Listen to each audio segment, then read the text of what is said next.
শুধু পদ্মা ব্যারেজ নয়, এর পাশাপাশি তিস্তা ব্যারেজের কাজও শুরু করবে বিএনপি সরকার। বিকেলে গাজীপুরে সুধী সমাবেশে যোগ দিয়ে এই ঘোষণা দেন প্রধানমন্ত্রী তারেক রহমান।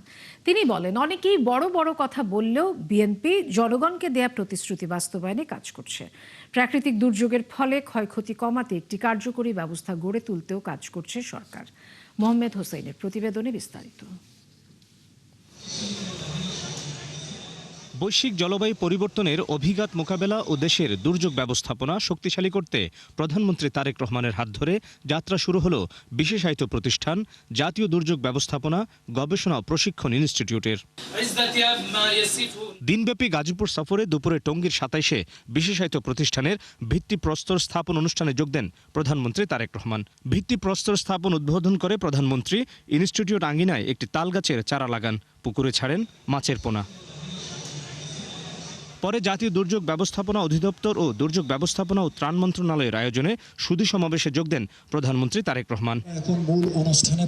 সেখানে তিনি বলেন, সীমান্তের ওপারে ব্যারেজ নির্মাণের ফলে দেশের দক্ষিণ পশ্চিমাঞ্চলে শুকনো মৌসুমে পানি থাকছে না।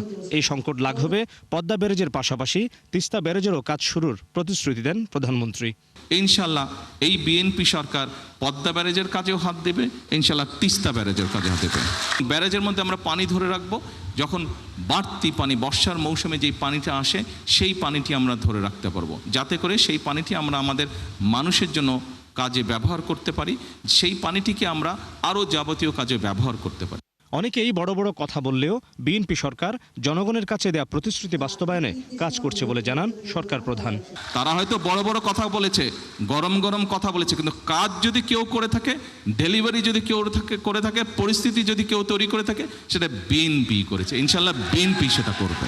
প্রাকৃতিক দুর্যোগের ফলে ক্ষয়ক্ষতি কমাতে একটি কার্যকর ব্যবস্থা গড়ে তোলার কথাও জানান তারেক রহমান।